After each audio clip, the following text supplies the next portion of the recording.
Welcome to the Wake Up Call Network radio and TV show. My name is David Frankel, and the show is called the Perky Radio and TV Show. Welcome. My guest tonight is Brian McNeill.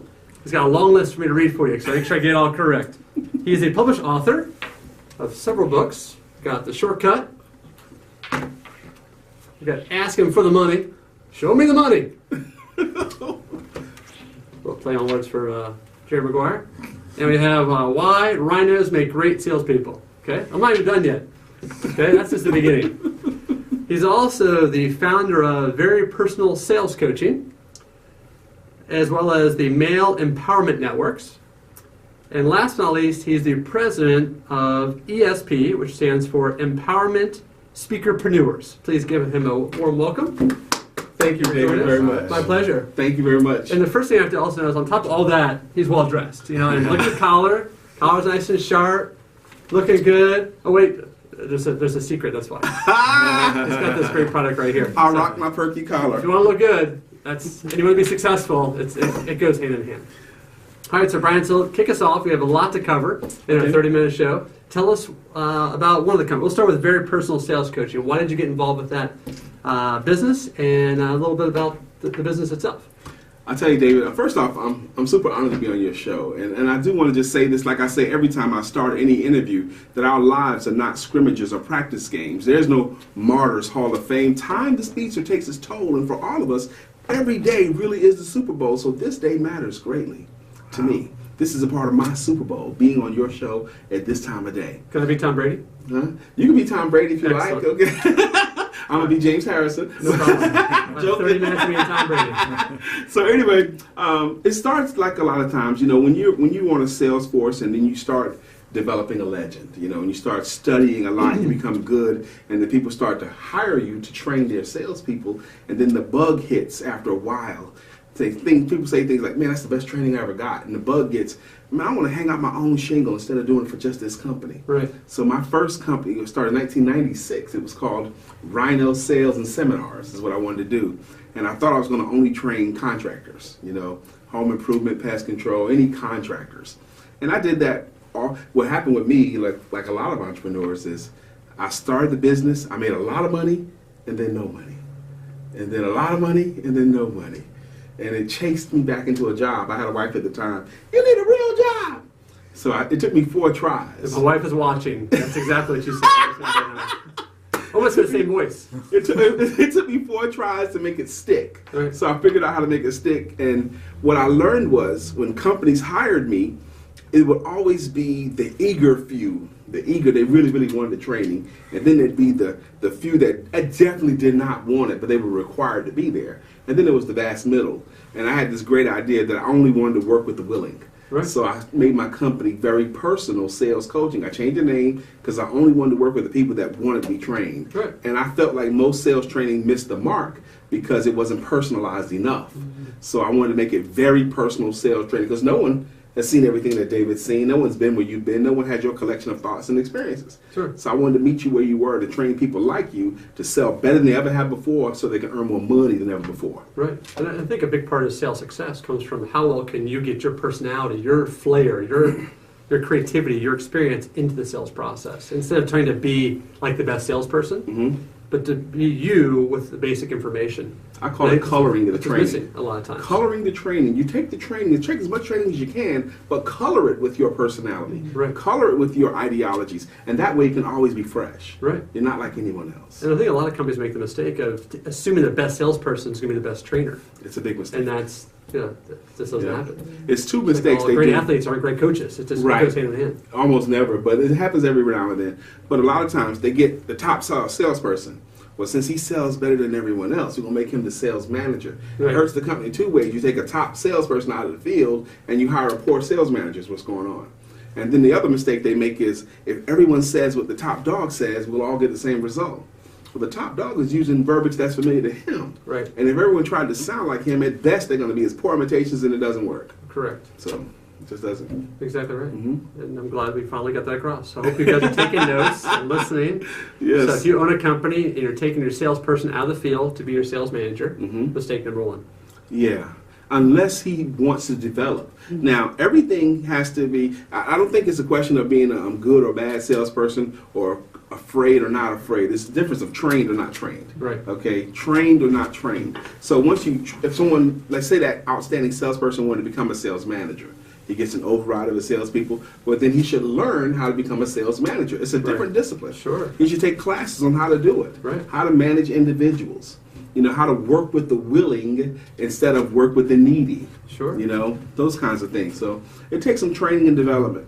And just be patient too. I think patience for a trainer, especially when you're successful, you're used to getting out there, doing your thing, setting your schedules, and doing your own thing and not being necessarily told what to do, when to do it. Oh, gosh. And to be a trainer, some people learn at different speeds. So you have to be willing to understand that some people are going to catch it the first time. Some are auditory learners, some are visual learners, and some people do the hands-on. And as a trainer, you have to be able to adapt to the different types of learning styles. And some people just aren't patient enough to allow that to happen. The challenge is because the salesperson needs money now, and the company needs money too. He's still got to eat. Right. So even though while he's developing, and you want to be patient, everyone needs money. Right. And sales is the only thing that's not overhead. Everything else is overhead. The salaries, the lights, everything. But sales is supposed to be income generators. They're supposed to be able to sustain themselves and justify their place in the company.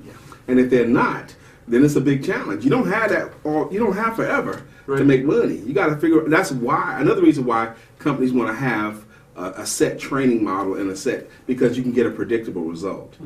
With set training, David, you can't create superstars, but you can create a bunch of mediocre producers, but you can rely on the mediocre producers. Right. We can keep the doors open if everyone sells 10 a month. None of those guys are going to be superstars. Now, if one of those guys decide to be a superstar, he cannot do it the way the company laid it. No, he can't, because that system limits greatness. It gets a predictable result, but you're not going to be a rock star that way. Right. And as a salesperson, I would think you'd be frustrated too, because you're being handcuffed. You have a glass ceiling, so to speak. Say this first, second, and third. Do this first, second, and third. Finish this process. Tell about the company. And if the client says, "Thank goodness, David, you're here. Hey, look, how soon can you guys get started?" Right. For example.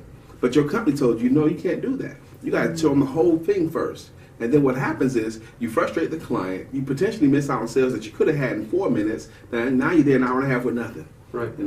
That's my next book coming out, by the way. The Power of the 4-Minute Presentation. It's almost done. Wow, congratulations. Because I believe you can sell anything in 4 minutes or less. And it's a book on presentation skills. I think people want it short and sweet. Wouldn't you? Yeah, definitely. I think everyone's busy. Everyone's trying to everyone's be more efficient. Busy. Yep. And I think, especially if you go to a timeshare presentation, I think it's a great example. 90 minutes. They even tell you, if you're ready to be here for 90 minutes. And that 90 minutes is more than 90 minutes. If I wanted to have a nice place to vacation, it shouldn't take me 90 minutes to explain it to me. Walk around, it's a quick tour, 5-10 minutes, that's it, we're done. Right. If I'm interested, I sign, I'm done. Instead, torture me for 90 minutes, just so I get my free breakfast or my free prize, whatever that darn thing may be. And then I'm trying to fight to get out of it for the next 20 years. Yep, and a couple on vacation, money running low, they need that free breakfast or that free dinner or whatever it is. And their time is precious, and they just need 90 minutes or 2 hours or 3 hours away. And multiple people wearing you down. Right. Okay, so you said no. Let me bring over my manager. Yep. There's another 10 minutes. Let me give you one last offer. Here's let me give you that price. Just kidding. The real nice lady over there, and then the bullhorn over there, and then they'll wear you down. And then if anybody in the room says yes, then they blast the techno music. Right. And then, pop balloons. Yeah, pop balloons. And you get to dance around awkwardly for making a bad decision. Right. And every month you make that payment, like, man, I should just save the $300 a month or $200 a month and have my own vacation. Without maintenance fees. One of the reasons why I got to be great is because I became a student of sales. And I studied the history of the great salespeople in this country, from the turn of the century, Diamond Jim Brady, the railroads, selling the railroads, selling this, selling oil, even selling timeshare. I studied that game, and timeshare, like if you said to someone, I'm going to introduce you to a person and he's a salesman type. Now, if the person is over 40 and they hear that they're a salesman type, they're typically going to have a more negative connotation than someone under 40. Sure. Because salespeople over time have earned that negative reputation because they used to have the advantage over the clients. They used to know more than the clients. They knew the pricing, they knew what the company really had in it, and so they could say anything. Right. They can be unscrupulous. But today, you have no advantages over your clients. They can Google you while you're there. Right. They can check out everything you got while you're standing right there in front. You can't fool anybody anymore. Right, so you cheaper somewhere else. That's right. Right in front of you. And they know they can. If they're just there for price, you're in trouble. Yeah. That's right. So since we have no advantages, the skill has come back into the game. The skill of creating the want, the skill of meeting a need, the skill of overcoming an objection. That's my next workshop coming out on April the 10th, and then you and I are doing one on April 24th. What? Yes. Did you guys hear that? We're doing one together. I am an expert on selling services, intangible services, and that's my lane. That's all I want to do. David is an expert on selling products. So him and I are going to do a tandem workshop, and it's going to be phenomenal. April 24th, mark your calendars. April 21st, we're going to do two on the same day. We're going to do one from 9 till 12 and another one from 6 p.m. to 9 p.m. And it's going to be a 3-hour workshop. He'll take an hour, I'll take an hour, and we'll do some combination stuff in the middle of it. But he's going to talk about how to sell products, and I'm going to talk about how to sell services. And we together going to do an amazing workshop. And we haven't announced this on Facebook just yet. You guys are the first one hearing it. And you're hearing it live, which is pretty exciting. Yeah, but on April the 10th, I'm doing one called an Asking for the Money Boot Camp. Asking for the Money Boot Camp. They all get a copy of this book, Asking for the Money, How Anyone Can Close More Sales, Even You. And this book is written for the person who lacks confidence when it comes to closing sales. What do you do before you ask for the money? What do you do when you ask for the money? When should you overcome an objection? All those things are covered in this book, and that workshop is going to rock. And I think for a lot of people that consider themselves not salespeople, that's the most awkward part of the transaction is asking for the sale.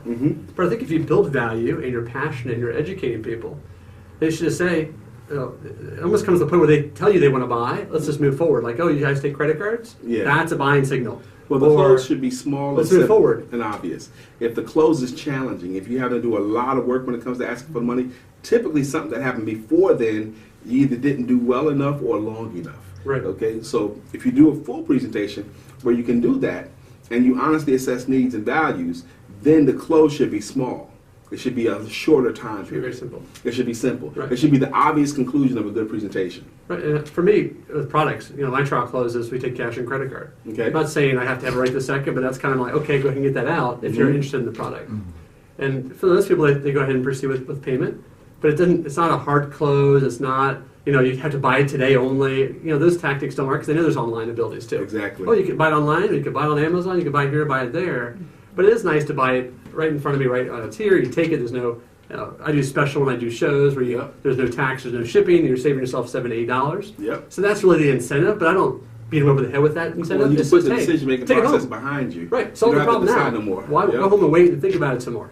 Take action, and if you identify the problem you have and I have the solution, what are you waiting for? And that's the whole point of a great, simple presentation. Yep. And this will solve the problem, then let's do it. I bought a Perky collar because I had a bunch of old shirts that you described to me that I didn't want to throw away but didn't look great on me. So now my Perky collar can give me more life in my shirts. That made sense to me. And the price point was such, I got that. Let's go ahead and do it.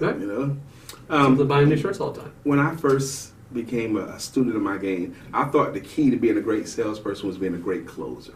That's what I thought in the 90s. And so I studied how to close sales, how to overcome objections, study. And I learned all the great closes. I learned how to do a Ben Franklin close, a paper flow close, an airplane close, a this or that close. I learned all of the closes by name. I practiced, drilled them, rehearsed them. And I knew more than 100 closes off the top of my head, more than 100 ways to ask for money. And my first book was called The 22 Must Closes, 22 ways I thought every person should know how to ask for the money.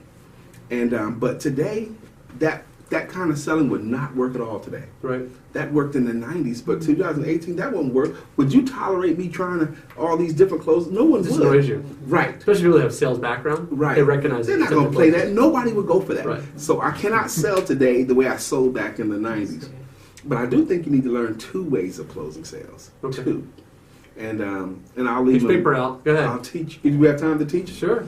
There's 2 closes I think every professional salesperson should have in their selling arsenals. One is an assumptive close. An assumptive close starts from the beginning of the presentation. If a client said to you, David, I want it, okay? Let's do this. What do you say next? I typically say, would you like to use cash or card? Yes. Whatever you would naturally say yes after they or say yes to you. Or I start putting it in the bag for them. Yes. Whatever you would naturally say or do when they say yes, I want you to always do, whether they say yes or not. Assume the sale from the beginning. If you cross the threshold into their home or office, if they came into your business and they wanted to see their presentation, you should assume the sale. Right. That is the king of sales to me, the assumptive close. Or start putting it in a bag for them. If you can, Yeah. put it in the bag. When you go to a restaurant, they come to your table and they put down a little napkin, right? You didn't ask them for a drink, okay, Right. but they assume you want a drink, Right. right? So that's an assumptive close. Sure, it makes sense. So everyone should master how to do assumptive close. But one of the holdovers from the 90s that I still like today is called a 3-question close. And I teach people to do a 3-question close before they know how much you charge. Okay. Before you tell your rates. Like if you're selling insurances or financial services or coaching programs, life coaching, whatever, you do a 3-question close before you ask for the money, before they even know. And a 3-question close, you do that somewhere in the middle of your presentation, like a minute, 2 or 3 or 4. But once you have demonstrated how your service would benefit them, Okay. once you believe they understand how your service benefit them, you should do a 3-question close. So I'm gonna just run it. Question number 1. Question number 1. David, can you see how working with a sales coach can help you to sell your services better?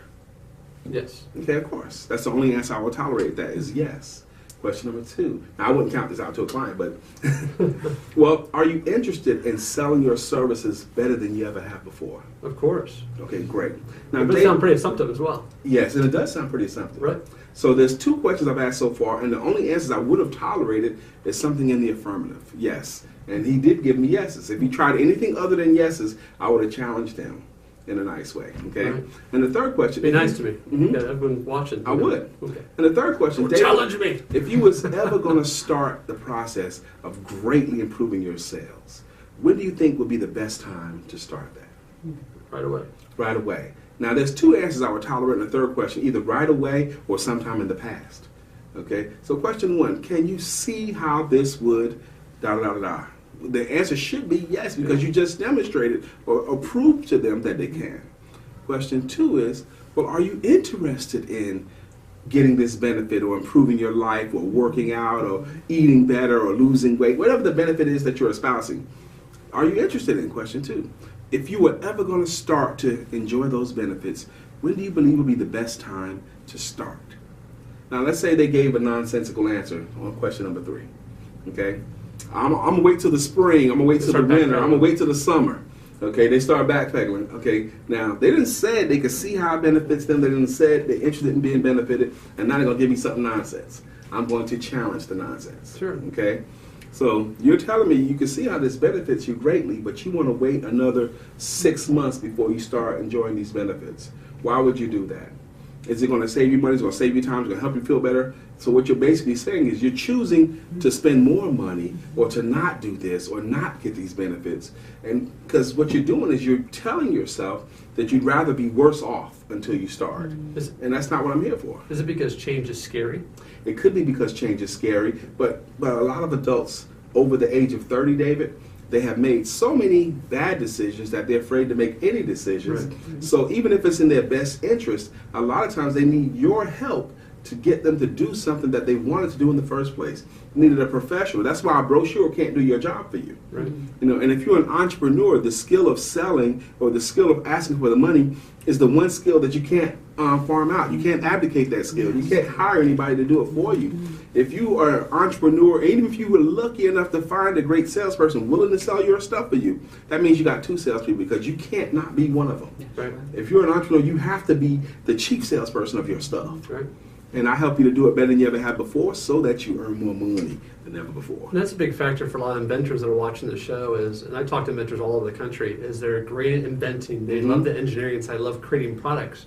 But when it comes to doing trade shows or doing demonstrations, they hate the selling process. Yeah. And they have to hire salespeople, and I think it's a big mistake when they're not the ones, they have all the passion behind their product. Yeah. They have to learn to get over that that awkwardness and learn to sell. Now, those inventors, it's not just that they hate it, it's because they are not trained. It's outside their comfort zone as well. And But they they're not can trained. learn too. That's part as well. I mean, a lot of selling is a mechanical function. They can learn it Right. if they chose to. Right. They can be taught. They just don't enjoy that aspect of the And they don't have to be business. masters, Right. but they have to be good. Right. You know, they don't have to know everything, but they do need to know something. Right. And the passion should come through as well. And that salesperson won't demonstrate. have the passion. Exactly right. He does. And how could he? He didn't develop it. He didn't come up with it. He can't. How are we doing on time? We're good. Let's move on to the Male Empowerment Network. So I want to make sure we give each item a fair share of time. Sure. We have about 5 to 10 minutes left. Male Empowerment Networks is an Tell us about opportunity for men and teenage men aged 12 and up to sit in a circle and talk it out. I've been doing it since August of 2013, and I've seen amazing things happen in that circle.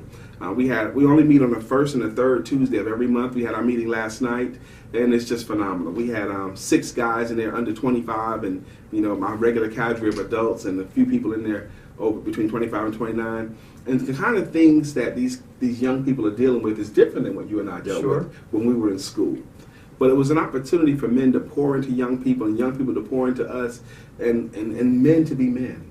We get a place where we can be transparent. Sometimes, over the years, I've seen it all in that circle, man. Sometimes guys want to yell and get angry because they're frustrated at life. And where can you do that? Sometimes they can't tell their wife. They can't tell their significant others. But in a circle, you can. They get angry, they want to cry, and that's fine. I've seen men help other men out, and I manage the meeting too. Help other men with clothing, with places to live, with employment opportunities. So I'm going to always have this opportunity. A lot of single moms, they got into the place where they can't figure out what to do with their 14, 15, 16-year-old. But you bring them to our circle and let them be around other men and help him. Because these kids need to be heard, and that's what I do with Male Empowerment Networks, twice a month. That's fantastic. So tell people that are watching and listening how they can get their child involved with Male Empowerment Network. I'm very easy to find. You can find me on Facebook, Brian Keith McNeill on Facebook, McNeill. There's also a Facebook group, M.E.N. of Charlotte. There's also a Male Empowerment Networks of Greensboro. I run both of those, so you can just reach out to me any kind of way. You can even call me directly. My phone number is everywhere, 919-345-4893, and I'll take your call. Excellent. And to go back to the very personal sales coaching, how people get a hold of you regarding sales coaching? The same ways. You can either go to my website. I have 2 websites that I use. One of them is briankmcneil.com. That's my preferred one. BRIAN, letter K, McNeill.com, briankmcneil.com. The email is brian@briankmcneil.com. Or you can always just go to verypersonalsalescoaching.com. And my email address there is brian@verypersonalsalescoaching.com. Excellent. Or LinkedIn. You can find me on LinkedIn. I'm a big LinkedIn guy. Brian K. McNeill on LinkedIn, or under the Most Fun Speaker. You can find me on LinkedIn under that title as well. Excellent. So the last category, I think we covered everything, is going to be the President of the Empowerment Speakerpreneurs. Yes. Help us understand what that is and how they can get involved with that. I speak, a lot, do motivational talks and sales talks, and so does my wife. And it came to the place where people would ask us to give a talk, and it wasn't a talk that was in my wheelhouse, and I didn't really want to do it, and she didn't really want to do it, but we had friends that could. Like if you want to talk about, can you have somebody come and talk about how to eat better? Neither one of us, that's not our expertise, but we have a friend that can. So we found ourselves farming out speakers, but some of them needed help developing their talks. So we decided to adopt the Toastmasters curriculum. Okay. So we started our own Toastmasters club, Toastmasters International, and we just followed their curriculum, but our club is a themed club. Empowerment Speakerpreneur. It's a club for authors, entrepreneurs, speakers, and those that aspire to be. Okay, very That's good. what it's for.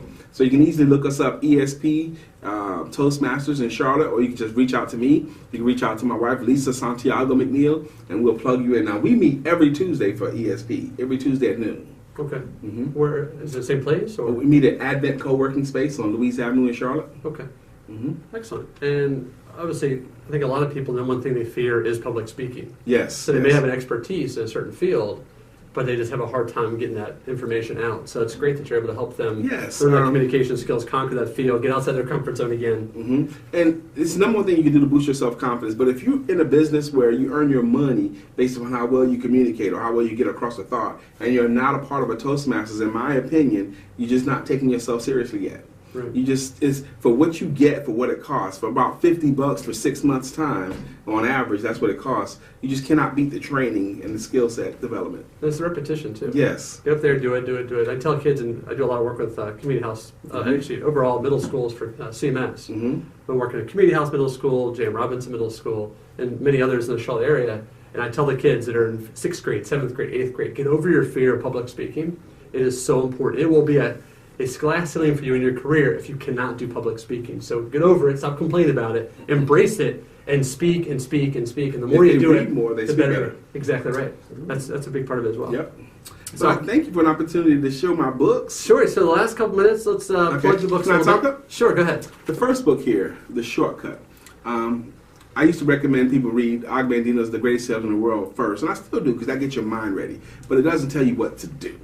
This book is called The Shortcut, the fastest route to selling your services better than you ever have before so that you can earn more money than ever before. This book is nuts and bolts of what to do. A lot of cake, very little frosting. Just do what it says do, and within 30 days you'll earn a whole lot more money than you do right now. The Shortcut, tips and tactics of what to do. And those who like frosting, like myself, it's important to still like the cake too. The Shortcut covers all about what to do to make sure you're profitable going forward, but it doesn't cover closing sales. But asking for the money is all about closing sales. What do you do before, when, after? This book will get you confident about overcoming objections, and we've already announced the workshop I have coming up on April the 10th.